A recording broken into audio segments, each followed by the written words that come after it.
Good morning dear students in today's class we discuss very important topic of history.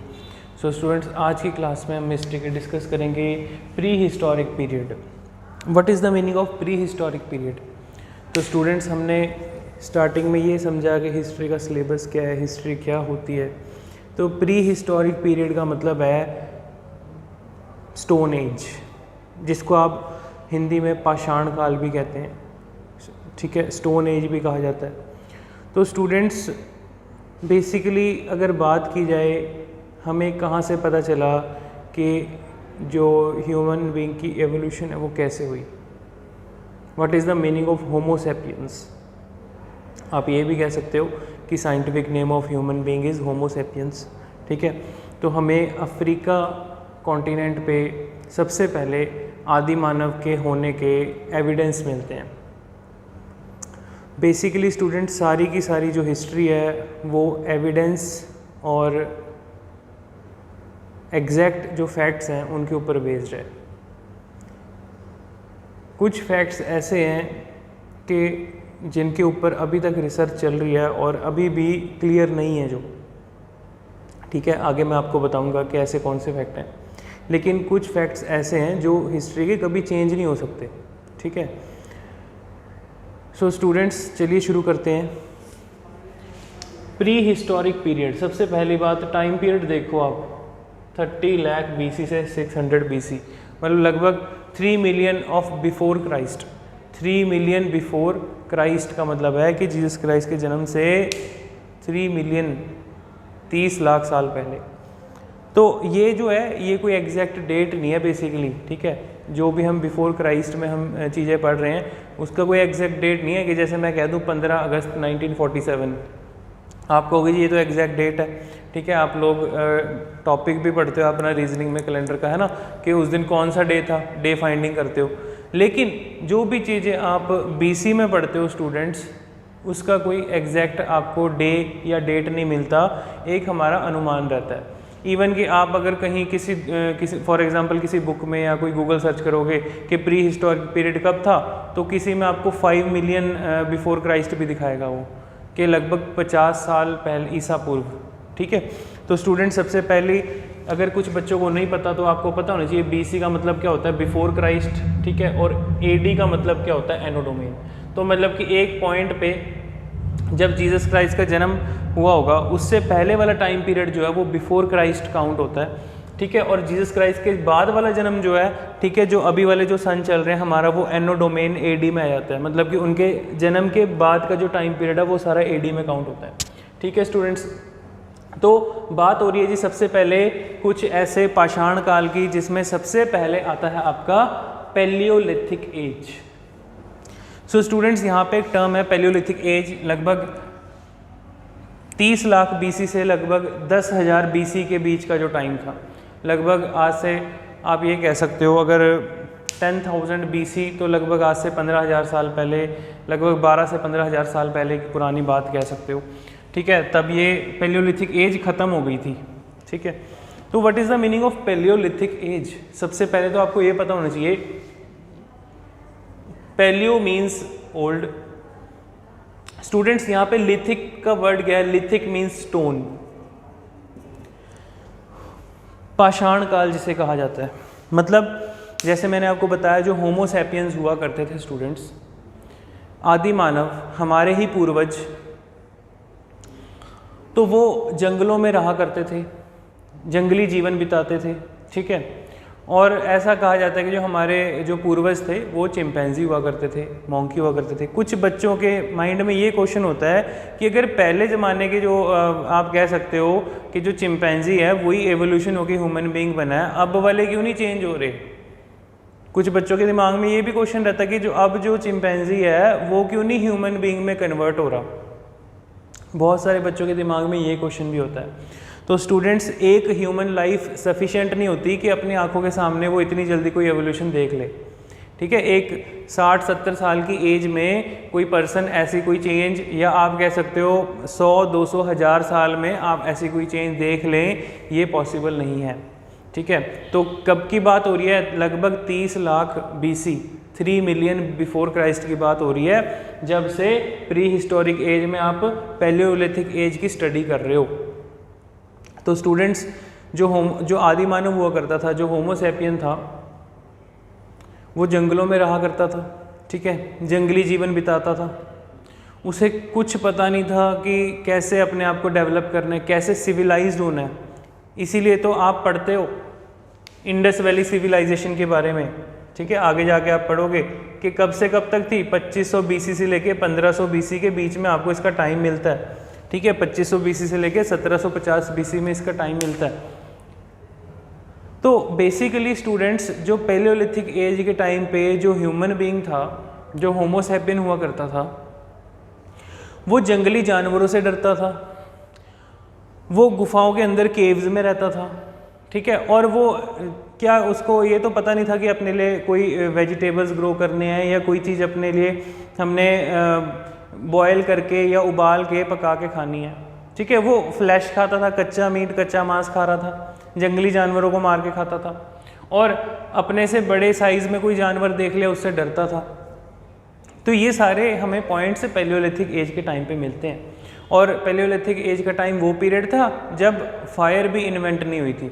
तो वो flash क्यों खाने के लिए मजबूर था, उसको पता ही नहीं था कि आग में भी कोई चीज़ पकाते हैं, कोई चीज़ कुक करनी है हमने फायर में, ठीक है। तो इट मीन्स पैलियोलिथिक एज के टाइम पे ह्यूमन बीइंग का ब्रेन भी इतना डेवलप नहीं हो रखा था, ठीक है। और जब धीरे धीरे एवोल्यूशन हुआ तो जंगलों में कंदमूल खाना, रूट्स, स्टेम्स, ठीक है, फ्लैश, यही खाना उसने चालू रखा। और सबसे इम्पॉर्टेंट पॉइंट, जो होमोसेपियन था वो सूरज की रोशनी से डरता था, बारिश हो रही है बरसात से डरता था, ठीक है। तो मीन्स उसको नेचर का भी कुछ पता नहीं था, नेचर की भी, सोसाइटी की भी नॉलेज नहीं थी, इसलिए वो अनसिविलाइज्ड थे, ठीक है। जंगलों में रहते थे, टोटली नेक्ड रहते थे, उनको पता नहीं था कि कपड़े कैसे पहनने हैं। यही तो डिफरेंस होता है सिविलाइज्ड पर्सन में और अनसिविलाइज्ड में, ठीक है। सोसाइटी में कैसे रहना है, कैसे बोलना है, ठीक है। तो ये सबसे बड़ी प्रॉब्लम थी उस टाइम पे। जो ह्यूमन बीइंग थे उनको ये भी नहीं पता था कि हमने सोसाइटी कैसे चलानी है, समाज में कैसे रहना है, ठीक है। तो वो जंगलों में रह के अपना जीवन बिता रहे थे। देन स्टूडेंट्स, इंपॉर्टेंट पॉइंट है पैलियोलिथिक का, बहुत बार क्वेश्चन पूछ लिया जाता है। मैंने आपको अभी बताया कि केव्स, हमको कुछ ऐसी केव्स मिली हैं, ठीक है, ऐसी गुफाएं मिली हैं, ठीक है, जिससे कि ये पता चलता है कि ह्यूमन बीइंग पहले केव्स में ही रहा करते थे। जो गुफाएं हैं, गुफाओं में ही रहा करते थे। भीमबेटका केव्स, स्टूडेंट्स ये क्वेश्चन पेपर में पूछा गया है। भीमबेटका केव्स कहाँ पर है, ठीक है। भीमबेटका केव्स इन मध्य प्रदेश, MP। भीमबेटका केव्स कहाँ पर हैं और वो किस टाइम की मिलती हैं हमको, ठीक है। MP मध्य प्रदेश में है और हमको वो पाषाण काल से उसका एविडेंस मिलता है। तो केव्स हैं, डेफिनेटली उस टाइम पे गुफाओं में ह्यूमन बीइंग रहा करते थे, होमोसेपियंस रहा करते थे, ठीक है जी। तो स्टूडेंट्स, आई होप आपको ये बेसिक पॉइंट समझ में आ गया होगा।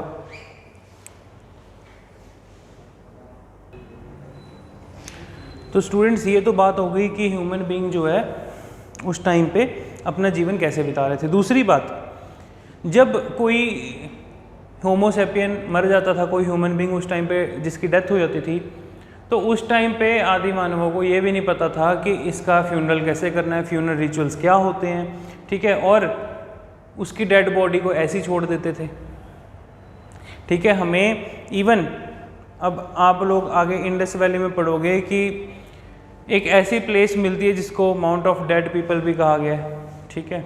बेसिकली वो मिलती है इंडस वैली के टाइम की, लेकिन पुराने टाइम पे कई प्लेसेस पे, कई जगहों पे ऐसी सिचुएशन हुआ करती थी कि ह्यूमन बीइंग को ये नॉलेज नहीं थी कि अगर कोई डेड बॉडी है उसको जलाना है या उसको दफनाना है, ऐसा कुछ उनके रिचुअल उस टाइम पे स्टार्ट ही नहीं हुए थे। तो पुराने टाइम पे क्या होता था कि डेड बॉडी को ऐसे ही छोड़ देते थे सड़ने के लिए, ठीक है। जंगली जानवर या चील कौवे आके उस डेड बॉडी को खा जाते थे।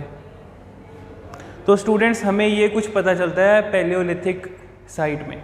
और पैलियोलिथिक एज पे जो ह्यूमन बीइंग था उसके पास जो औजार थे, जो उसके अपने हथियार होते थे, वो भी आप कह सकते हो पत्थरों की होते थे। उसकी एक्स होगी, नाइफ हो गए, उसके ब्लेड्स हो गए, शार्प ब्लेड्स, शार्प एक्स, तो वो किस चीज़ की होती थी? वो उसने पत्थरों को ही आप कह सकते हो तराश के, ठीक है, अपने तेज धार हथियार बनाए होते थे।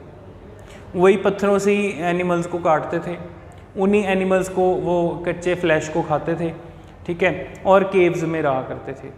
तो ये सब कुछ था पैलियोलिथिक एज के टाइम पे। पैलियोलिथिक का अब आपको मतलब पता चल चुका है students. Palaeo means old, lithic means stone. तो स्टोन एज जो सबसे पुरानी पाषाण युग का टाइम था, उस टाइम पे ह्यूमन बीइंग इस तरीके से अपना जीवन बिता रहा था। नेक्स्ट है students Mesolithic age. What is the meaning of meso? Meso means middle. What is the meaning of meso? Meso means middle, ठीक है जी। Middle age, lithic means stone, इसको मिडल एज भी कहा जाता है। ये स्टोन एज जो था ये एक ट्रांजिशन फेज था बिटवीन नियोलिथिक एंड पैलियोलिथिक के। जो मिडल एज थी स्टूडेंट स्टोन एज की, जो मेसोलिथिक टाइम पीरियड था, वो कब से कब तक था? लगभग 9000 बीसी से लेके 4000 बीसी तक। मतलब कि जीसस क्राइस्ट के जन्म से 9000 साल पहले से लेके 4000 साल पहले तक जो टाइम पीरियड था उसे कहा गया था मेसोलिथिक एज। अब मेसोलिथिक एज भी कुछ आप कह सकते हो पैलियोलिथिक एज जैसा ही था। एक ट्रांजिशनल फेज आ जाता है ना, एक थोड़ा सा जो चेंज हो रहा है मतलब सोसाइटी में, या कह सकते हो होमो सैपियंस की लाइफ में।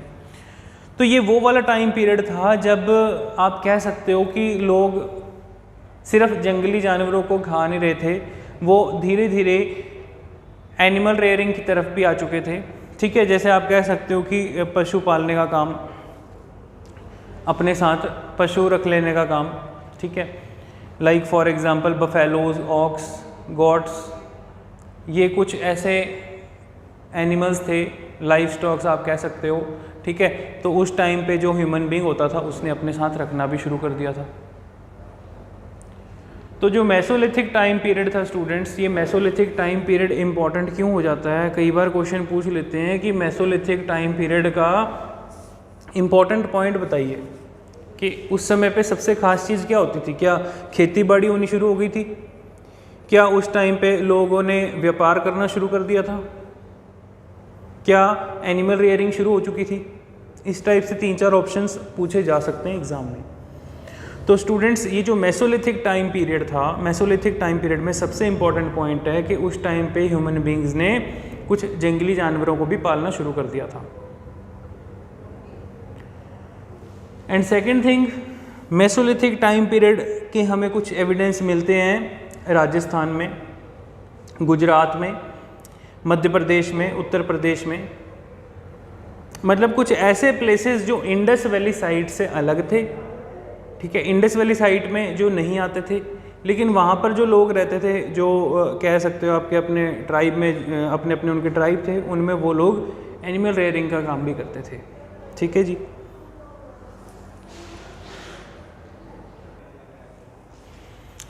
सो स्टूडेंट्स, अब आपको पता चल चुका है कि मेसोलिथिक के टाइम पे एनिमल रेयरिंग तो था ही, एनिमल हस्बेंड्री का काम तो था ही, लोगों ने शुरू कर दिया था।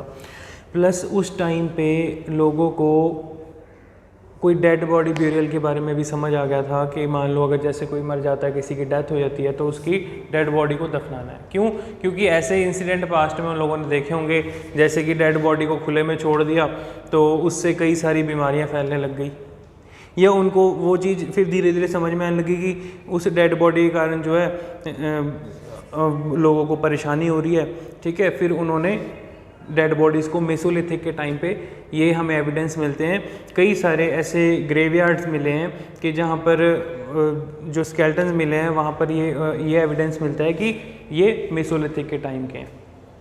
और वहाँ कुछ एविडेंस ऐसे भी मिले हैं, फॉर एग्ज़ाम्पल कश्मीर में, या फिर आप कह सकते हो नॉर्थ वेस्ट प्रोविंसेस में, जहाँ पर कि ह्यूमन बीइंग के साथ उसके पेट को भी दफनाया गया है।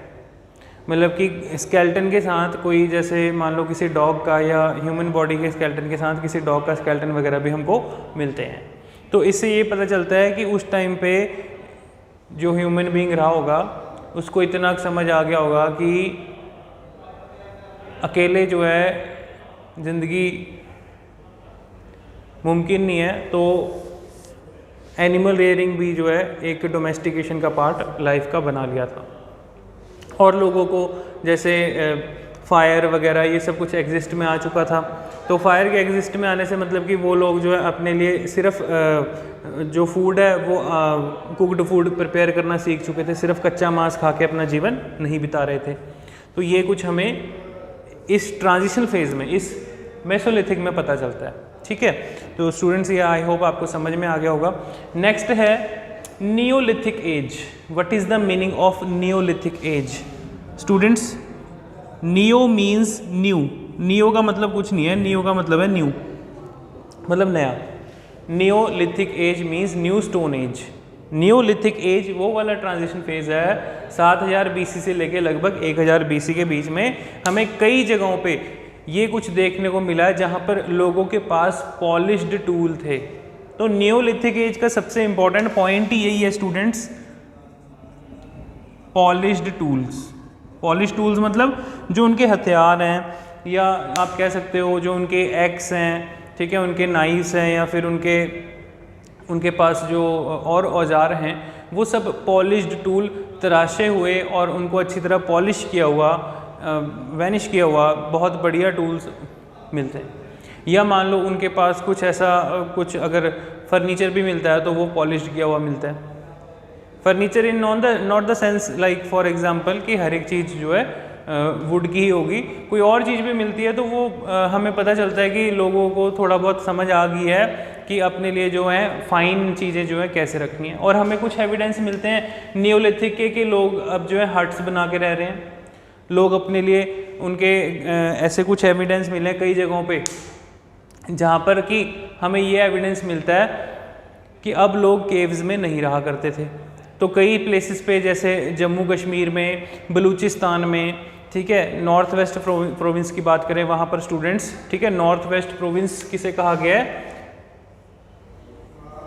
अगर मैं आपको, ये नॉर्थ इंडिया हो गया आपका, ये वेस्ट हो गया, तो इस रीजन में जो एरिया है, ठीक है, पंजाब से परली साइड को, पंजाब में तो आपको इंडस वैली साइड से ही मिल जाती हैं, ठीक है, जहाँ जहाँ पे आपको सिंध नदी या उससे उसकी सहायक नदियाँ मिल रही हैं, तो वहाँ पर के जो बसे हुए लोग हैं उनको इंडस वैली साइड के पीपल का दर्जा दिया हुआ है, ठीक है, सिंधु घाटी सभ्यता मिलती है। लेकिन अब नॉर्थ वेस्ट प्रोविंस में जहाँ जहाँ पे आपको, नॉर्थ वेस्ट प्रोविंस में जहाँ जहाँ पे आपको इंडस वैली साइड का लोकेशन नहीं मिलता, तो उन प्लेसेस को न्यूलिथिक साइट्स का दर्जा दिया हुआ था। न्यू स्टोन एज वो वाला टाइम पीरियड था जब लोग अपने लिए घर बना के रह रहे थे, जब लोगों ने एग्रीकल्चर भी शुरू कर दिया था, ठीक है, बार्ले, पैडी, ये सब कुछ ग्रो करना लोगों ने शुरू कर दिया था।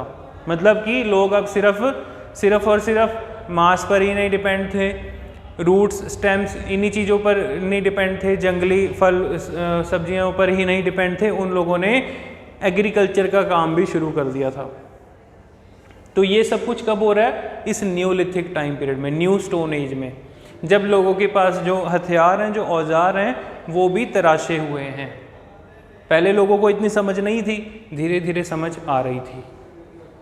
इट मीन्स कि कुछ चेंज था एनिमल्स से, ठीक है, ह्यूमन बीइंग भी सोशल एनिमल ही होता है, लेकिन डिफरेंस क्या है? दिमाग का। तो भगवान ने दिमाग दिया है, उसका यूज़ ह्यूमन बीइंग करते हुए ये कुछ इन्वेंशंस करता जा रहा था। अब लोगों ने कॉटन उगाना भी शुरू कर दिया था। अगर एग्रीकल्चर कर रहे हैं तो डेफिनेटली कॉटन की खेती भी होगी, और डेफिनेटली लोगों को ये भी समझ आएगा कि अपने लिए वस्त्र भी पहनने हैं, ठीक है, वस्त्र ग्रहण करने हैं, कपड़े भी पहनने हैं, ठीक है, अपने आप को समाज में, सोसाइटी में भी रखना है। तो ये सब कुछ चीज़ें जो है नियोलिथिक के टाइम पीरियड पे होनी शुरू हो गई थी। आई होप स्टूडेंट्स आपको ये बेसिक पॉइंट समझ में आ गया होगा नियोलिथिक का, ठीक है, सिंपल।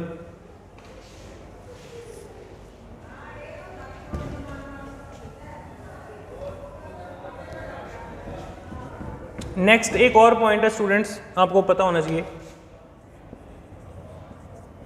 चाल्कोलिथिक एज, ठीक है जी। चालकोलिथिक एज का जो टाइम पीरियड है ये लगभग आपको 3500 BC के बीच से लेके आप कह सकते हो 1500 BC के बीच में ही मिलता है, जब जिस टाइम पे इंडस वैली सिविलाइजेशन भी एग्जिस्ट करती थी। उस टाइम पे हमें कुछ प्लेसेस पे चालकोलिथिक एज के एविडेंस मिलते हैं, या कह सकते हो कि इंडस वैली साइड से, इंडस वैली सिविलाइजेशन से थोड़ा सा पहले का जो टाइम पीरियड था उसको भी चालकोलिथिक एज कहा जाता था। अब चालकोलिथिक एज है क्या?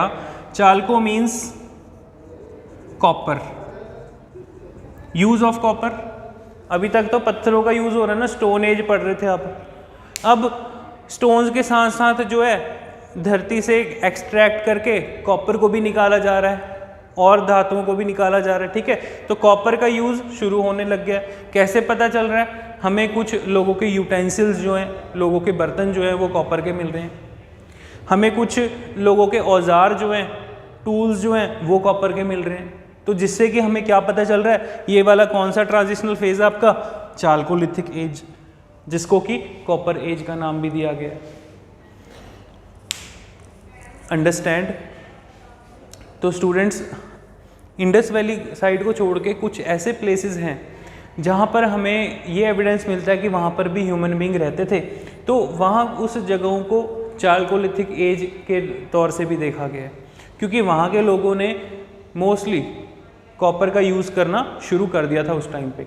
तो ये क्वेश्चन एज इट इज़ ही पेपर में पूछा गया है कि कॉपर एज किस टाइम पीरियड को कहा गया था। 4 ऑप्शन दे देंगे, सिंधु घाटी सभ्यता, ये नियोलिथिक एज, चालकोलिथिक एज, या आपका पैलियोलिथिक एज। किस टाइम पे जो है कॉपर का यूज़ होना शुरू हो गया था। ये 100% स्टूडेंट्स एग्ज़ाम में ऐसा क्वेश्चन बनेगा ही बनेगा, ठीक है। और जो इसके बाद आगे आप पढ़ोगे अबाउट इंडस वैली सिविलाइजेशन, उस टाइम को ब्रोंज एज भी कहा गया है, आप लोगों ने पढ़ा भी होगा, ठीक है। आगे आप पढ़ेंगे ब्रोंज एज। ब्रोंज क्या होता है? कांसा, ठीक है जी। It's a alloy mixture of metals. तो ब्रोंज एज क्यों कहा गया? क्योंकि हमें उस टाइम पर इंडस वैली साइड के कुछ एविडेंस ऐसे मिलते हैं कि जो लोगों के बर्तन थे वो कांसे के बने हुए थे, ब्रोंज के बने हुए थे। लोगों के पास कुछ ऐसी हमें शीट्स मिलती हैं जिन पे कुछ बोस्ट्रोफिडोन लैंग्वेज में लिखा हुआ है, ठीक है। बोस्ट्रोफिडोन लैंग्वेज कौन सी होती है? ऐसे जो राइट टू लेफ्ट ऐसे चलती है, ठीक है, ऐसे ऐसे उल्टा लिख रहे हैं हम, ठीक है। तो उसमें जो है वो कुछ ऐसे एविडेंस मिले हैं, कुछ तो दीवार पे उल्टा लिखा हुआ है, कुछ ऐसे चित्र बने हुए हैं कि जो अभी तक जो डिकोड नहीं कर सके, डिसाइफर नहीं कर सके, और कुछ हमें ऐसे ही ब्रोंज की शीट्स पे कुछ अक्षर जो हैं छपे हुए मिलते हैं जो अभी तक हम डिकोड नहीं कर सके कि उस पर लिखा क्या गया है, ठीक है। उनमें क्या लिखा गया है, किस चीज़ के बारे में बात कही गई है, ये कुछ अभी तक पता ही नहीं चल पाया। जैसे कि मैंने आपको बताया था कि कुछ एविडेंस, कुछ फैक्ट्स तो एग्जैक्ट हमें मिलते हैं, कुछ एविडेंस हमें ऐसे मिलते हैं कि जिनके बारे में अभी भी रिसर्च चल रही है।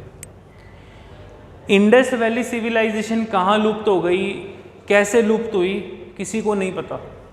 मतलब कि किसी को नहीं पता का मतलब है कि जितने भी हिस्टोरियंस हुए हैं, जितने भी इतिहासकार हुए हैं, सब अपनी अपनी थ्योरी देते रहते हैं, ठीक है। लेकिन सही प्रमाण अभी तक इसका नहीं मिल पाया है।